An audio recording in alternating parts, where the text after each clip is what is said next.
Welcome to the Dream Plan Start Grow Show, where the goal is to provide you tips and tools to create and execute your business plan for success. Welcome back to the Dream Plan Start Grow Show. My name is Allison Turner. I started these interviews because I really love entrepreneurship and I love helping other business owners or potential business owners because I truly believe we can learn from each other. So whether you're brand new to business, you're wanting to start a business, or you're a seasoned business owner, check out the rest of my shows at Dream Plan Start Grow on YouTube or on the audio podcasting networks as well. So today I'm honored to have with me James Barbour, who is an award-winning Broadway star and international concert artist who's performed in numerous Broadway shows, including Phantom of the Opera, Beauty and the Beast, and A Tale of Two Cities. Just to name a few. James, your bio is very long, so I was trying to just make it a little more condensed just for this purpose. I could have sent you a shorter one. Yeah, I thought about that today, a few minutes ago, but nonetheless, welcome. Thank you for joining me. Yeah, my pleasure. My pleasure.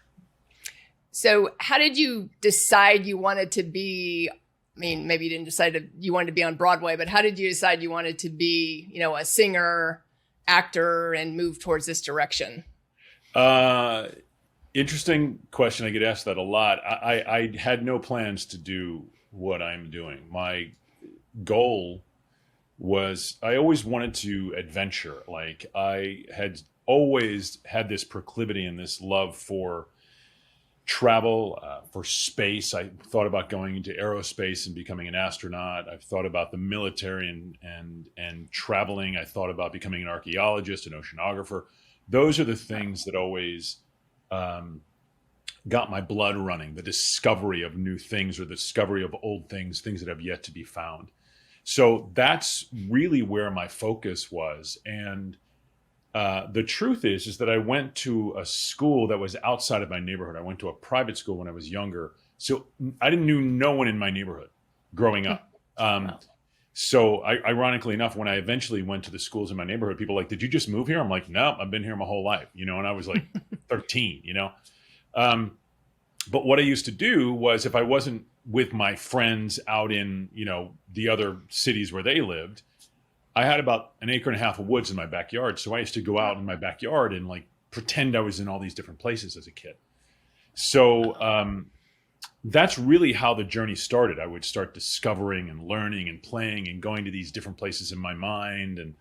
And then my sister got into performance. She was into dance. She was into singing. So my mom used to drag me to all of her lessons. So by osmosis, I sort of started sucking up all this stuff because I would just sit there and listen to this music or what have you. So in high school, I ended up going to a high school that was near me and had subsequently made all these friends, played sports, did all these different things. But I found that through performance or acting specifically, I could become all the different things that I wanted to become, an oceanographer, an archaeologist. I could learn about them and then move on to something else. So it just sort of fell in my lap. And I didn't study music. People, know me primarily because of the Broadway musicals I've done, but my background is Shakespeare and classical theater. Wow. So I ended up going to college for acting, not for singing. And I studied Shakespeare and Eugene O'Neill, Tennessee Williams, all that kind of stuff. And I was like, this is cool. And then I went to New York and started working. And then I realized that you could make more money doing musicals than you could doing straight plays because they ran longer and I had student loans to pay. So I auditioned for a musical and I got it. And that's sort of what happened. Then I started studying voice and that's what happened. Wow. So it's really the imagination that sparked, and then your sister going into similar performance stuff. And then that kind of sparked the direction you went. Yeah, look, here's the thing is that I'm an entrepreneur at heart. Right. I think all artists are entrepreneurs at heart. I think all people are entrepreneurs. And as an artist, I had to learn how to build a business around what I was doing. It's a very volatile industry in terms of work. much like an entrepreneur's is. You have no guarantee of success. You're not a 9-to-5er.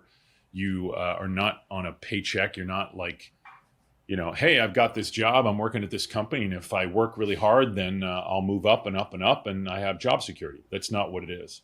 No. So I had to look at it in that way. There was also an excitement about that, constantly creating and finding ways to survive. So it was a challenge. So yeah, that's kind of how it happened. But I looked at it as a challenge. There was excitement around it. And the real thing is that when I started performing, it was the impact that performance has on other people in the audiences. My college mentor used to look at us and say, what audacity do you have to stand on a stage? And at that time it was $75 a ticket, and ask, 1,600 people to pay $75 to come and watch you for 2.5 hours. And it really hit me like, wow, it's kind of a egotistical, narcissistic industry, like, look at me, look at what we're doing. So it changed my perspective on that. And that's how it happened. I mean, I just ran with it. Yeah. Oh, that's awesome. And I think when you can find that passion like early on in life and kind of build it up and figure it out and create it as the business that you were talking about, because I know so many, quote unquote, starving artists, or what they're identifying as starving artists, maybe not in your industry per se, but, painters or. No. They're my industry. Look, I wrote a book during COVID called The Artist Survival Guide. What they never taught you in school. Has nothing to do with the actual art of art. It has all to do with marketing and business, because here's the statistic in my industry, right? So I just took, and the book is for like anybody, right? It just uses art or artists as a base, but it shows how to structure and become the captain of your own ship, the star in your own field, whether you're an accountant, a car salesperson, a teacher, whatever that is. But I used a pie chart, and I think it was the 2019 statistics of income for Actors Equity Association. And that is the union that governs professional stage actors, the top people, the Broadway stars, everybody. Right. And like if you go to a union theater somewhere in your town, it governs those. But these are the top of the top, right? I think the stat, it's in the book, was 79% of all members of Actors Equity Association make $50,000 a year or less before taxes. Wow. But here's the crazy thing. That's 69 to 79%. 69% and below, $15,000 a year before taxes. Jeez. So even if you're making that 50 G's, you're at about $35,000 a year. And if you're living in New York City, it's not going to go very far. No. So that's the reality, of artists. But there is a way to actually survive and thrive without being that cog in the wheel. You just have to think about it like you're an entrepreneur. You have to think about it as an entrepreneur. How do you build your business? Right. And I grew up as an athlete, so I wasn't an artist, although I did backstage stuff in high school. So that was kind of my claim to fame of in your industry. But I find that athletes brand far better than maybe artists brand. It's interesting because, when you see, and I don't know if that's the media kicking in or what it is with it, but when you see the athletes, and now you've gotten college sports, which wasn't there when I was there, the name, image, likeness stuff that they can actually sell, in college, which wasn't allowed before. The Jim Thorpe here. But it's really, branding yourself to go up the ladder, so to speak. If you want to be just a college athlete, if you want to be beyond college to professional athletics, but it's all about the brand and creating the brand, and obviously you have to back the brand up with your stats, but it's interesting to me that that's happened for athletes, and that's been there for, years. Yet in the world of art, it's really, I have a friend that lives in New York City who's a conductor, and he's been, in and out of, he's always done it, but he's also always had like another income because it's never been able to fully support, him and his lifestyle and things like that. I talk about that in the book. I talk about tennis or any sport. Like back when I I grew up in an era of, I was in New York, I watched Pete Sampras at the US Open. So you had Pete Sampras and you had Andre Agassi, right? And in sports, whoever scores more points that day, unless you're playing golf, wins. There's no arbitrary. Whoever comes in with the fastest time wins. There's no arbitrary. However, if you look at gymnastics, that's art. It's arbitrary. You have people judging. Oh, I think that that tumble was better than that tumble. It's arbitrary. Art is arbitrary. So if I were to ask you, who's your favorite singer? Like, who's your favorite pop singer, country singer, whatever? Who is it? Who do you like? I mean, I like Lady Gaga, but. All right. So Gaga, funny. I use her in the book. Exactly. I can guarantee you that there are people out there that go, I don't like Gaga. Right. Right. So there is that arbitrary with art that is kind of crazy. I asked a critic who later became a friend of mine. He passed away, a really wonderful guy. And I asked him, we were doing a reading of a play, we were at dinner, and I said, why is it, and I won't use his name, a really wonderful dude, but I said, why is it that when a reviewer reviews a play or a film, they say, this play is good or is bad? Why can't you say, in my opinion, this play is good, right, and let the audience member decide for themselves? And these were his exact words. He goes, James, we can't say that because the audience is not smart enough to make up their own minds. What? Verbatim. That's exactly what he said to me. Wow. My jaw hit the ground and he went, it's true. So obviously I don't believe that, but that was his reasoning. So wow, to speak to your sports thing, like we've always had influence in terms of artists and movie stars and, singers and what have you. Once you get to a very high level, it's, which watch is Tom Cruise wearing? What's Gaga? What kind of bag does she have? And people then buy those bags.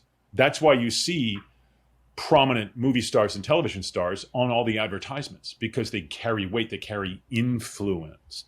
With athletes, because it's been monetized to a different level, it's almost gladiatorial, right? When you're watching football, it's like, who's going to win? Are they going to get beat up? UFC, like it's watching gladiatorial arena. That I think the viewership is much higher. You have a much more wide swath of people. NASCAR, we talked about, the Indy 500, of course, before we went live. You have NASCAR, you have swimming, you have tennis, you have football, you have baseball, you have cricket, you have, soccer football, you've got basketball, you've got whatever, bowling, right? You've got what's cornhole where they throw the beanbag. I mean, it's a nationally televised. I know. So it's a wider audience, but it is something that I have another business that's actually directly. I can't talk about it yet because we're still on our NDA, but it directly relates to what you're saying and how to monetize and give the power to the athlete, the artist, the what have you. Right. But yeah, you're absolutely right. It's absolutely right. So what were some of the challenges you ran into like early on in your career? Wow. Well, obscurity being the first one. Nobody knows who you are, then they're not going to know. That's the same thing with any business, right? If nobody knows that you have a donut shop, nobody's going to buy your donuts. So how do you get known? And so obscurity was one. And the way to do that was just repetitive auditions, pushing, continually showing up. I used to stand in line, 6, 7 a.m. in the morning, and the doors to an audition wouldn't open until 9 a.m. And at that time I was in New York, and it was, you got to imagine sometimes in the middle of winter, it's 28 degrees, you're freezing. Oh. And by the time I got there, I tell this story all the time. This one particular audition, I got there at 7 a.m. There were already 75 people in line ahead of me. 75. Wow. So, and the doors, again, they didn't open for another 2 hours. So obscurity being one. The second is having the skill set enough. To me, that's a given in any sport, any art, any business. If you do not have the skill set, you're not going to play at that level. So you have to hone that skill set. So it was also like, for football fans, you'll see these young college players and they get into the NFL. They're like, oh my gosh, it's going so much faster than what I played in college. Right. That's the reality. I've had people call me when I was doing Phantom, for example. I played the Phantom. One guy, a buddy of mine, called me and he's like, hey, listen, I'm thinking about getting into Broadway. How do I do that? Right. That's the conversation. I was like, well, wow, you never acted. You're a singer, like you're a musician, but you've he goes, well, I just want to get in a Broadway show. Okay, well then go do the work. And it doesn't always happen that way. I mean, there are people that just show up and audition for stuff. A lot of television and film, like a lot of people don't have the background of going to acting class and stuff like that, and they just audition and they're good. It's like I talk about this in my book too. It's if I went to your dentist and say, hey, I got this film with Brad Pitt and Angelina. They probably won't do a film together because they used to be married. Brad Pitt and I don't know, pick another amazing actress, Kristen Bell, right? Do you want to roll in the film? Your dentist would probably be like, hell yeah, I'm in.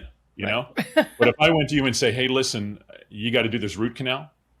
Well, first of all, you can't do it even if you wanted to unless you're licensed. And second of all, you'd be like, I ain't doing that. So anybody and their brother can decide they want to be an actor and just do it. They can. So that was the challenge of persisting long enough through the no's to be able to finally get a yes. And then when you get a yes, how do you build on that? How do you take that? Now I'm in a good college, football team. How do I rise up? Well, that's about your work ethic. It's about all of that. And then it got to a point where, okay, now I want to go to the next level, which was I'm getting jobs in shows that are already existing or shows that are out of town. How do I get on Broadway? Okay, then I get that. Okay, how do I star in a Broadway show? How do I get that? And it's that constant pushing. But for me, it wasn't arbitrary. I had an absolute plan on how to do it. And one thing I'll share with you is really interesting. I was touring with a Broadway show called The Secret Garden, and I was in the ensemble. I was in the chorus before I started starring in shows. And I would take postcards, regular postcards, from all the different cool cities that we would go to. And I would send them off to the casting directors in New York. And I'd say, hey, we're here in Cleveland. Hey, we're in Niagara Falls. Hey, we're in Toronto. Hey, we're here, blah, blah, blah. And so we were in Toronto. We were doing The Secret Garden. And the show Miss Saigon, famous show Miss Saigon, was opening the same week that we were there in Toronto. We were touring and Miss Saigon was going to sit there for like 6 months. And so the casting director from New York, Vinny Lift, great guy, he's passed away now, amazing guy, came to see Miss Saigon. Now, he didn't cast the show that I was doing. He cast Miss Saigon. However, he also cast Les Miserables, and there were a couple of people in my cast who had been in Les Mis on Broadway. So he came to see our show. Now, remember, I'm in the ensemble. I'm not starring in the show. I'm understudying one of the leads. But on this particular night, I was not going on for that lead. I was doing my regular role, walking around with a candle, singing, whatever I was doing. And so after the show, Vinny Lift came backstage to see the people that he knew from Les Miserables who were in our show. Now, he knew me because I'd auditioned for him, but I had never gotten a job from him yet. And he came up the stairs. He was going into the dressing rooms. And he goes, James. I said, hey, Vinny. And he goes, how you doing? I'm like, good. He goes, I was at the show tonight. I was like, oh, wow, awesome, man. He goes, yeah, I'm going to see Annie, who's one of the girls in the show, Anne Ranolfson, who was one of the leads. And I was like, oh, awesome. Her dressing room's down there. And I pointed down the hall. And he goes, great to see you, buddy. And as he's walking down the hall, he turned and he goes, hey, James, I just want to say thanks for sending those postcards. I love them. Wow. Right? I used to get made fun of by my castmates going, oh, you're sending these postcards. What a waste of time. And I wasn't doing it. I just loved doing it. I thought it was a cool thing. So by putting strategy in like that, I kept in his head. And he cast me in multiple shows. So those are some of the obstacles just in general. I'm a little long-winded. I like talking about this stuff. Yeah, no, I like hearing about it. So, but I mean, it's that top of mind awareness. I mean, sending the postcards is just keeping your name in front of whoever, whichever casting what director. Are you going to do? Like if, this is entrepreneurs and businesses, right? What do you do as an entrepreneur business that's going to set you above or apart, not necessarily above? If you talk to Grant, it's above, dominate the field, right? Grant Cardone. Yeah. But what are you going to do that's going to set you above or apart from the competition so that people will go to you before they go to somebody else, right? Yeah. Those things. Do it ethically, but what can you do to think outside the box? Yeah. Yeah. And and how much do you feel, because whenever I see a show, and I've seen, a couple on Broadway, I've seen off-Broadway shows down, like I just went to see, Wicked last month down here. And, all the actors are look confident when they're on the stage, but how much does that confidence and the mindset and everything play into, getting all those no's over and over and over and over and over again before you break into, actually being able to make your living in whatever you're doing as an artist? Yeah, I think that's an individual question. Right. I think preparation is part of it. Wicked with a Broadway show, people sometimes don't know this. We do shows 8 times a week, Yeah. 8 shows a week. So one day off a week, typically it's Monday. And with a touring show, specifically, Broadway's different because you're sitting in New York and you're living in the area. So you're not having to travel. But it's 8 shows a week, one day off a week, 1 week off every 6 months. It's a grind. It is a grind. But with that repetition comes certainty. When you're talking about a tour, if you think about the Wicked tour, like I don't know how many weeks they sat there, but it's normally now financially sitting down for 6 weeks is not a lot. So we used to sit down for 6 months, 3 months at a time in a city. Wow. But it might be 2 weeks, it might be 3 weeks, maybe 4. And then they're up and they're moving. So on their day off, they're traveling to another city. They get to the hotel, they sleep, they get up, and then they do the show again. So confidence comes with that. I'll share a story about a young, amazing performer that I had the honor to work with when I was doing Phantom. His name is Jordan Donica. And Jordan was in college and he decided he was going to do like a semester in New York, right? I don't know what year he was in college. And he auditioned, and one of his first auditions was for Phantom. And he got the second male lead. He got Raoul in Phantom of the Opera. Now, he's 6'6", he's taller than me. And his opening night, he's opening in what is undoubtedly the most well-known show in the history of theater in the world, right? Everybody knows Phantom, whether you've seen it or not. And I'm standing, there's a set piece, which is a mirror, right? And it's a one-way mirror. So I can see out, but they can't see in. I'm about to make my entrance. And his opening night on Broadway, the biggest show on the planet, the second male lead, and he's doing the scene in front of me, and I'm looking at him going, oh my gosh, either this kid has no idea what he's doing, or he's just that good. And he was just that good. He left Phantom to go do Lafayette Jefferson in Hamilton. He left Hamilton to star as Freddie Einsford Hill in the revival of My Fair Lady on Broadway. He then went to do the TV show Charmed. He's now playing Lancelot on Broadway in the Royal Camelot, for which he got a Tony nomination. And here's the thing. He had done like 2 Broadway shows, and most of his friends were still in college, right?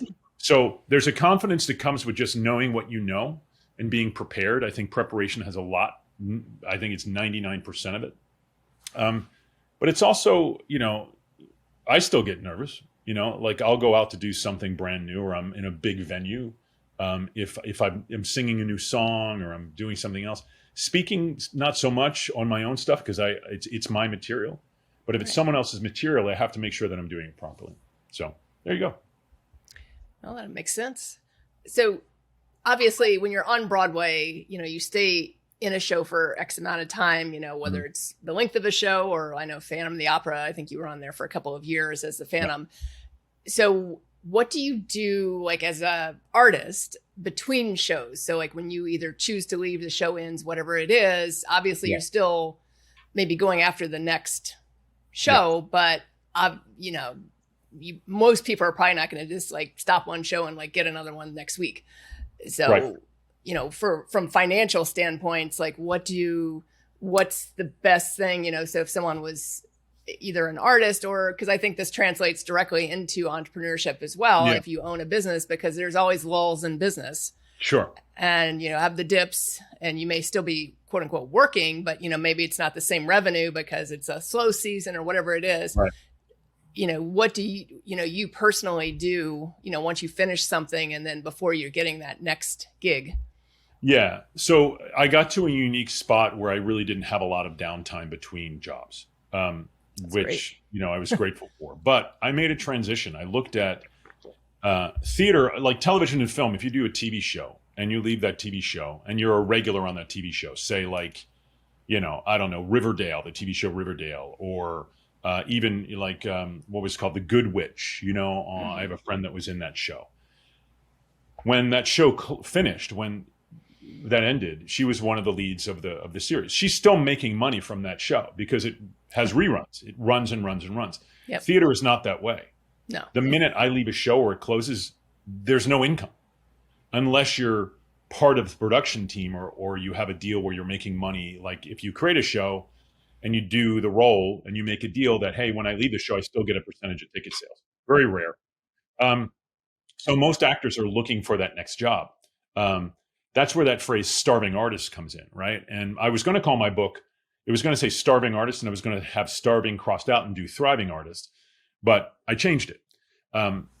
There's this whole thing about, like, you know, when people would first get to New York and they'd say, "What are you doing?" And somebody would like, "I'm an actor." He goes, "Oh yeah, what restaurant do you work at?" I got to ask that question, and and my response was, "No, I'm an actor." And he's like, "Yeah, what restaurant do you work at?" I'm like, "I don't. I've never had a job waiting tables in my life." Well, that's not true. I did dinner theater in my senior year of high school, but that was part of it. Like, we performed at the theater and when we served. Okay. So for me, I looked early on. Remember, I said I think about this entrepreneurially.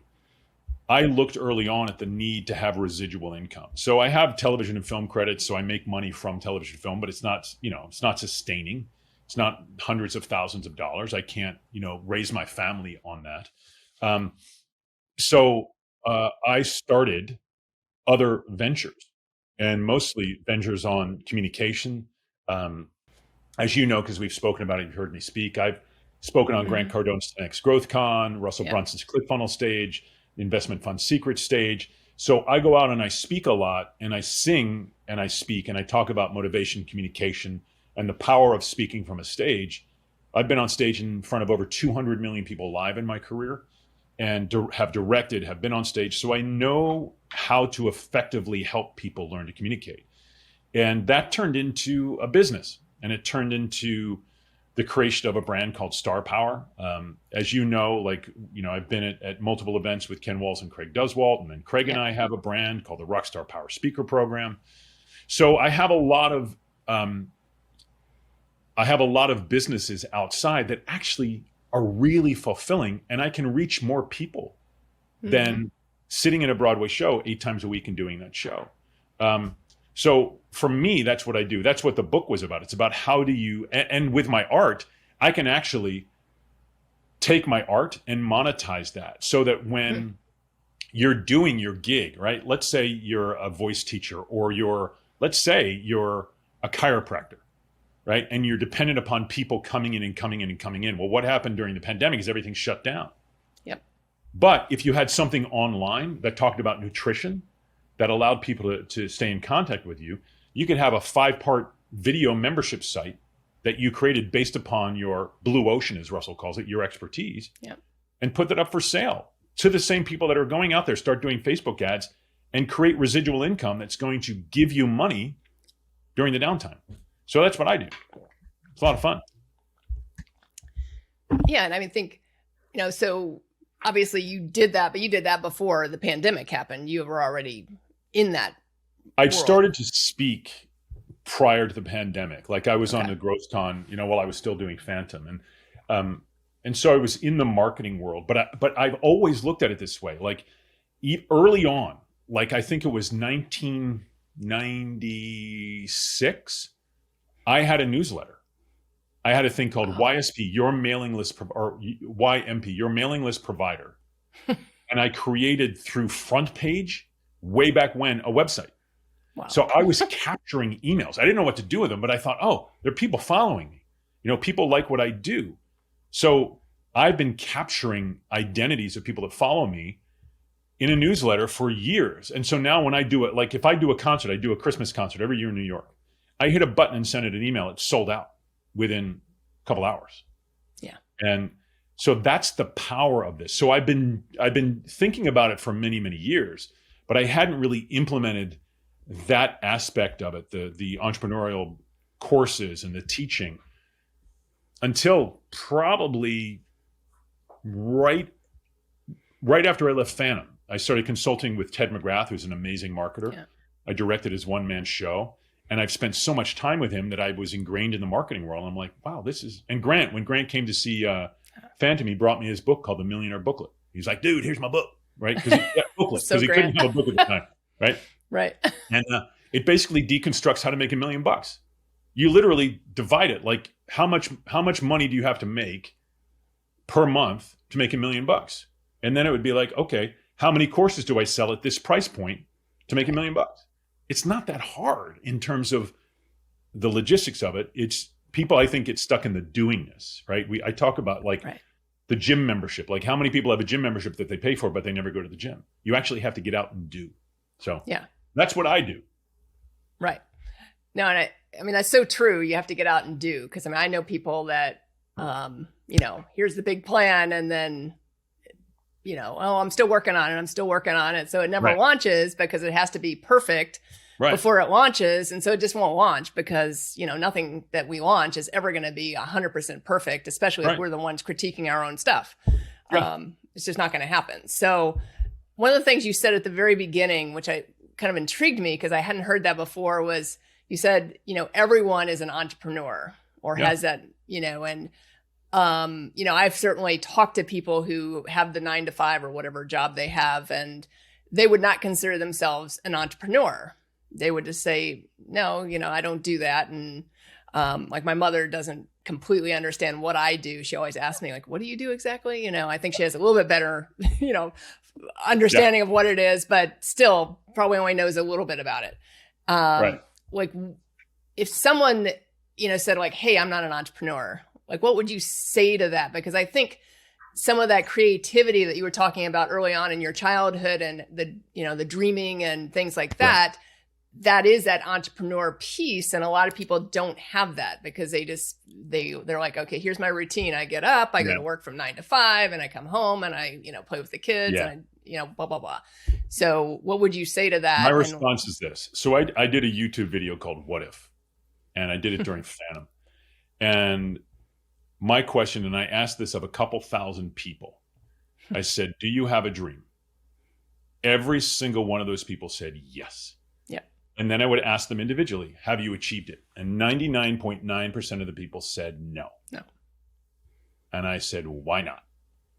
And I thought it was going to be finance, it's going to be this, it's going to be that. Number one answer was fear, doubt. I don't know if I can do it. I don't know how to do it. What if I don't succeed? So my thing is that everybody, I know this for a fact. I've asked it, but I just, like when you know something, like awareness of being aware of something, everybody has a dream that they've had at one point. Even if it's, I want to go to Italy or I want to go here, right? Oftentimes what happens is the world presses us down to the point where we don't act on that dream because someone tells us we can't, or someone says, oh, well, like an artist, for example, well, I don't know, it's a tough one. You're going to be waiting tables your whole life. You're not going to do this, get a real job. Well, I want to be a race car driver. Oh, what are you kidding me? I want to be an NFL player. Come on. It's ridiculous. I want to be a painter. I want to be an accountant. Why do you want to be an accountant? I want to be a music, whatever it is. And so we stop our dreams. It's why I created Star Power. It's why I created that brand. It's how to unleash the star power in yourself to achieve your dreams, to become the star in your field and in your life.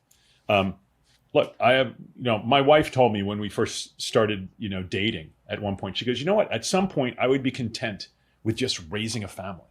Now, she's a workaholic, right? But that was one of her things. And I was like, that's a cool dream. She goes, I want to work and I want to build a family. I was like, that's a cool dream. But through different things in life and work and needing to make money and stuff like that, I mean, we've built an amazing family. But she hasn't really been able to go, you know what? I'm going to stop working now. She still wants to do it. So I think everybody has a dream. And what we've done is we've stopped it, or we've allowed the outside world to press it down so that we don't go for that. So if you have a 9-to-5 job, is it the thing that you love doing? Well, I'm a drummer, really, or I'm a painter, or it doesn't have to be art. I really want to have my own business in refurbishing old cars. That's my dream. I love old cars. I love making them up. Great. So my suggestion is tap into that original dream when you're quiet with yourself. Write down like all the things, and don't limit yourself. Write down all the things that you've always wanted to do, the secret things that are sitting in there, even some things you may have not told someone, and go, okay, this is what I want to do. Now, here's the key. Don't cut off your main mode of income to just go and do it. You need to keep going with what is making you the money, but find the ability and find the time, and it's possible to start working on that other thing so that becomes a reality. That's the entrepreneur in you. That's the person that gets up every day and says, hey, I'm going to go do this 9 to 5. It's the motivation behind it. We get stuck in security, which I totally understand. We need to make that paycheck. We need to make that money. But you can actually live your dream as long as you put a plan in place to do it. Yeah. And I mean, I think entrepreneurship, it is constant work. It's constant personal work. Yeah. It's not just, I talk to friends of mine that are not business owners, and they don't necessarily, or they see something on Facebook that I posted personally and they don't necessarily fully understand it. I mean, I did 75 hard. I mean, Jack didn't understand that either, but, but well, you're the athlete, right? Well, yeah, but it's not just a fitness program. If you listen to Andy Frisella, he's like, it's a mindset program. It's that's what it is. I mean, but that's what I feel I have to continue to do, is level up to continue leveling up the business. So it's not just like me trying to hey, look, I'm doing 75 hard. I completed 75 hard. It's me trying to continue, continuing to level up so I can level up the business too. So I find that, the two are parallel. They go hand in hand. It's not one versus the other and just hey, let me just go study, take this course or, go to this seminar or whatever. It's do that, but then also do this over here.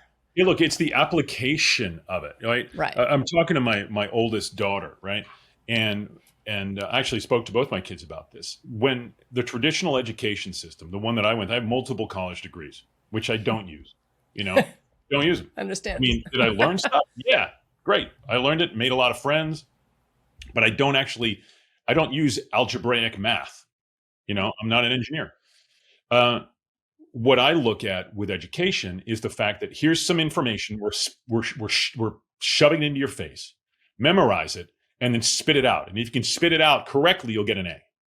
What is missing is the why. Why am I learning this? And how can I apply it to my life? If I'm learning math because I want to learn how to shoot rockets up, okay, that makes sense. How do I take this specific math and learn about the trajectory of a rocket? Okay, great. If I'm learning about geometry, well, why do I use? Well, I want to be an architect. Oh, cool. I get it. That to me is what's missing, is the application. So we can learn all day long. I've had this thing. I've only mentioned it once. So many people go to masterminds. So many people join these, these conventions, and they go because they want to be part of a community. Right. We talked about it in the beginning. It's that gym membership. I just want to be there. I want to get the energy. Right. Well, great. You got the energy, but there's no doingness on the other side. There's no application of the thing that you've just learned. Right. And without that application, you're just going to stay where you are. You got to break through that ceiling. It's not that hard. I think it's that thing that we've been told our whole lives. Well, you're never going to make it. You're not good enough. You're not right. But you've got to just make that one little step. Right. And you'll rise up. I agree with you. Yeah. So what have you personally done to continue to level up yourself? So from the mindset, the confidence, the branding, all that side, what have you personally done? Yeah. So look, I've been in a very daunting profession. I've been through a lot of stuff in my life. And for me, it's always about survival. I always had that overcome thing. Like when I was a kid, if they needed 4 kids to run in the race, I was the 5th. If they needed 3 people to be on the team, I was the 4th. I was the also ran. For what? I don't know why. It was what it was. So I looked and said, how do I take responsibility for where I am? Because so often I think people point a finger and go, oh, well, they didn't get me, or they didn't pick me, or they didn't give me the job, or they didn't buy my product. Yep. And I'm sure you guys have heard it. It's like you have one finger pointing out there and you got 3 pointing back at yourself. Right. Yep. So I've always had this resilient thing. And again, I've been through some pretty crazy stuff. And I looked at it and I go, okay, what is the truth? What is the truth of who I am? What is the truth of those around me? Tim Story talked about this, right? What is the green room? Who are the people that I want around me that see things how I see them and play at the level that I want to play? So I work on myself spiritually every day. I work on myself as much as I can physically. I have an injury. My wife is a former ballerina. So she's 57 and she's like, she can ridiculous fitness shape. Right. So I live with that, but I eat as healthy as I can, and when my injury's better, I'm going to be back at the regular workouts. But moreover, I learn, and I learn to apply, not just learn to learn. I can spit out data. How many people do you guys know, or do you know that like somebody can just spit out like statistics of a basketball team or statistics of a business, but they haven't applied it, right? So I try to learn to apply. Like on Go High, we go high level, right? It's the software program that everybody moved to now. Yep. So I was, talking to Craig Duswalt yesterday, and we're like, how do we do that? Because I was helping him with something. I was like, I don't know, let's look. And we just figured it out, and then we applied. And if we didn't, here's the other thing. If I don't know how to do something and I can't figure it out, I find the person who can. I'm not going to sit there and go, I need to build a house, but I've never built a house before. So either I'm going to do it and it's going to fall over, or I'm not going to do it. No, I need to find the person that can help me do it or do it for me. Yeah. So that I can actually achieve what I want to achieve. So that's kind of the method. Yeah. And I think, the important thing that you said was, like spiritually, you do something every day, so I think it's the consistency. I mean, for me, it's the consistency. So, I mean, even myself, and I'm sure you've done this, everyone in the world's done it, is like, oh, I don't really have time to do this right now. So, so now I've started breaking it into like 18 minutes a day. And that's, I'm like, so the stuff that maybe I either don't like to do or feel like I have to have like at least an hour, and I don't have the hour. So I just keep putting it off. Like, I'm like, okay, you know what? You're just going to do 18 minutes. And the next thing I know, the timer goes off, and like 20 minutes later, I'm still working on it because I'm into it at that point. I'm like, okay, you could have. So, it's also the I don't have the time thing, right? And like, I don't have the time. I've spoken to my wife about this. Well, we don't have the time. We got this. We got the kids. We got to go. And I look at it and I say to myself, okay, how much time am I wasting on things that are not moving me forward? Yep. And I don't mean like conversations, but I mean scrolling on social media. How much time, if you do that, 10 minutes a day for 100 days, that's 100 minutes, That's unless you're searching something out. But if you can take time out of the equation and remove things that are not positive things for you, I'm not talking about going out to dinner with family or date night or taking a vacation, because those are regenerative. But things that waste time, you'll actually find that you have more time to actually accomplish the things. But it is that every single day work ethic that gets you to where you want to go. And sometimes just a good guy got to stop. You stop, you regenerate, and then you keep going. Right. So what's next for you as far as the acting and the Broadway side of things? Are you trying to go back out there at this point? Or are you kind of holding right now? No, I mean, I'm always out there. Like, I get asked to do things all the time. Like, when Phantom was closing, I got asked to do a reading of a show in New York right after. But I had an event. I had Craig Duswalt's event in Texas. Yeah. So I was like, can't do it. And it's that empowerment thing. I mean, I could do it. I could have given up Craig's thing, but I didn't want to, Right. To me, it's about having control over your life. So I always do concerts. I travel around the world doing concerts. I did a show called Broadway Our Way, which was a massive success. I have my holiday shows in New York every year. I'm singing an event in Fort Lauderdale in 2 weeks. Yeah. Then I'm in where am I? I'm in Scottsdale. So the performance is always there. But what I look at for me is I want to, if it's the right gig, then I'll do it. If it's just, hey, I want to make a buck, I'm not going to do it, because there are things that are more important to me. Right. So I have my Star Power brand, which is awesome. Craig Duswalt and I created this, as I said, the Rockstar Power Speaker Retreat, which is an awesome retreat in teaching speakers how to speak and direct them and film them and give them demo reels and sizzle reels. We have that.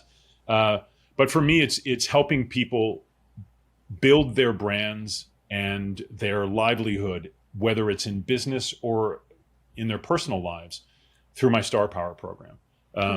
That's really where I get a lot of fun personally for me. I mean, there's multiple things that I'm doing, but that's really what my focus is. Okay. So. And I think that's crucial today. I mean, I don't even think I believed this probably when I started this company like 10 years ago, but the branding of the person as well, especially if you're a small business owner. So even though, you have the business brand, if you're the one out there networking, because I'm out there networking a lot here in South Florida, if I'm out there networking, obviously people come to me because of me. They're not coming to me Right. because I own BatCat Media Group. Right. I mean, well, they're hey, look, coming it goes. to me. It's the same for a teacher. It's the same for a car salesperson. Everybody is their brand. Like my mom was a teacher, right? She taught fourth grade and she was a learning specialist. But even though she taught at a school in a public school system, she was her brand. Yeah. What was she teaching? How was she representing herself? How did she deal with the students? And a car salesperson, even though they may work for a big conglomerate or a dealership that is not owned by them, they are the face of that car before it's purchased. So if you have the brand of yourself, this is the main thing. You are your brand. As an artist, I am my brand. And here's the other thing. How do you build that? How do you keep it going? And if you crash your brand, which I did, my brand crashed, then what? How do I build back? What do you do to build back? If you've gone a different direction, if you're going, hey, that's not the right way. Branding is so important. It is vital to success, because if you leave that car dealership and go somewhere else, the people that love you are going to follow you. Right. That's the deal. Yep. Absolutely. Yeah. Now you brought up an interesting thing. If you crash a brand, or something happens, whatever that is, there's ways to, in my industry, they call it rebrand. But it's still, they always say like bad publicity is good too. I don't know. I don't 100% agree with that, but it depends on what the bad publicity is. But for sure. And if it's valid. Well, yeah, exactly. You know what I mean? So that's the thing. It's like, if it's made up publicity, that's not good. But there's always a little spark of truth, and then things kind of they kind of expand out of the realm of reality. But if you control your narrative based upon what you know is the truth, then that's how you build. Okay. So that's how you kind of rebuild then too. For sure. You have to prove that you are a valuable asset. Yeah. And I don't mean like, my self-worth is caught up in somebody else, but it is like, someone gets a negative review on a Google review, right? Okay, well, is that real? So, people make up names and they go in there and they want to mess with people. Yep. If you have 3 or 4 of them, how do you then go, hey, you know what? This isn't real. Or I acknowledge that this occurred, that this negative review occurred, but here's how I deal with that. Right. So you're building trust. That's why the speaking thing is so important. The communication thing is so important.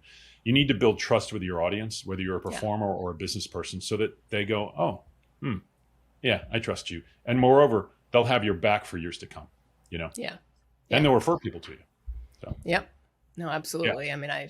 I said that to a nonprofit. I'm on board of a nonprofit here in Delray. And they said a couple of years ago, they'd gotten this bad review and there was no truth to what the person was saying, and I was like, did you reply to it? And they're like, no, their answer to it was they went out and got like 5 positive reviews. Basically, they got people that they knew the organization and got 5 positive, which is one way to deal with it. But I'm like, you should have still engaged, and just basically replied to them and said, hey, thanks for the, thanks, but this is, you don't have to say they're a liar, but you can just, basically state the facts, the real facts, because, they're in ecological restoration. So if someone doesn't understand that, they may say something that is completely invalid, but for sure. Instead of just ignoring it and there's a lot of different modes of thought, right? One is if someone's attacking. There was a great publicist friend of mine said, what if they throw a war and nobody shows up? Right? Like, come on, we're going to fight. And the one side's like, and they're like, there's nobody on the other side. They just go away. The other thing, and I've dealt with this a lot with helping people with their social media, predominantly, and let's say you're giving away a free product. Because look, a lot of you guys, if you're entrepreneurs, you may have a free product. Look, I don't know if you're allowed. I'm allowed to give away my book. I can give my book away for free on the show if you want me to. It's up to you. We didn't talk about that beforehand. But if you give away a free product and you put it on social media, let's say it's a Facebook ad and it's a free download of my PDF, right? I've seen it so many times with somebody going, scam. I put my email address in, didn't work, right? And so that ranks, right? It has an effect on your ranking and your visibility.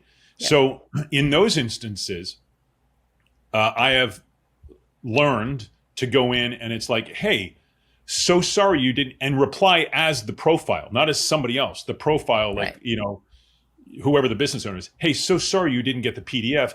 It is actually a free PDF. If you DM me your email address, I will make sure that you get it immediately. Right. So what that does is it calls them on their stuff. Yeah. Because maybe they did, but maybe it went to spam mail. Bam. Right? Exactly. And it shows that you're actually taking action and not a fake account. And then if they started, if they're like, oh, hey, and this has happened, I've seen it. Hey, you know what? I'm so sorry. It went to spam mail. Right. And they're fixing their own comment. If they start to go, no, you're an blah, blah, blah, blah, blah, then it's just block. You have the absolute right to block and delete anything in your life that is not positive. Absolutely. Not even just on social media, people too. Yeah, totally agree. Yeah. So as we start to wind down, I always ask one final question of all my guests. And that is, if you were going to give one tip that to someone that's newer in business or someone that's maybe been in business that's struggled in their early business career, that's helped you along the way in your career, what would that be? Surround yourself with the people that have the same vision that you do. As an athlete, you'll know this. You never get better by playing with people who are not as good as you, right? Playing tennis with someone who can't get the ball over the net, you're not going to increase your skill set. You need to play with people at the top of the game. And another great quote in this way, a friend of mine, a great, great singer from Australia once said to me, she said, darling, be the top of the mountain. Don't start at the bottom and think you've got to climb up. Put yourself at the top of the mountain. You may have a lot to learn, but intellectually, spiritually, mentally, you can put yourself at the top of the mountain and play the game at the level that you should play. And you're going to start to pull in people that have a like-minded thing, but also make sure that any toxicity, anybody who doubts, move them away. That's what I would say. No, that's awesome advice. Because I think that really, your day-to-day interactions completely impact everything else you do. For sure. For sure. Yeah. And if someone wanted to reach out to you, so I'm happy, if you want to give away your book, that's perfectly fine. If someone wanted to connect to reach out to you, what's the best way to do that? Social media is awesome. All my social media handles are the same. It's at James Barbour Now, NOW. I like to do it because it's right now. And the book is free. I mean, if you guys want to get it, it's my Art of Survival Guide book, What They Never Taught You in School. It went to #1 on Amazon, thanks to our dear friend Ken Walls. And again, it has artists as its title, but it's really for entrepreneurs and showing how you can actually create the reality and the dream that you want. And it's a simple text. You can just text the word, the ASG, Art of Survival Guide, ASG, to 310-347-4988. 310-347-4988. Just text ASG. You'll get a message with a link to download. Boom, it's yours for free. So there you go. Thanks for letting me do that. That was nice. Yeah. No, I always like to, anything that can help the listeners. I mean, I'm all about that. So yeah, for sure. But thank you, James. I appreciate your time today. I appreciate you jumping on with me today for the thanks show. For having me. It was fun. Got to know a little bit more about you. I knew a lot of that, but I got to know a little bit more. And, I think it'll be a powerful interview, once I release in another week or so. Yeah, let me know so I can share it out. Yeah, no, absolutely. And thank you everyone for joining the Dream Plan Start Grow show. Again, I love working with, new business owners or someone that's interested in possibly starting a business. So if you have any questions for me, please go to dreamplanstartgrow.com. I do offer a 30-minute complimentary consultation. I'm happy to listen to you, help you in any way I can, or if there's another resource that might be good for you, refer you to that as well. Thank you, and I will see you again next week. Thanks for tuning in to the Dream Plan Start Grow podcast with Allison Turner. If you like what you heard, make sure to subscribe and leave a review. Join the Dream Plan Start Grow community by following us on Facebook or Instagram at Dream Plan Start Grow. See you in the next episode.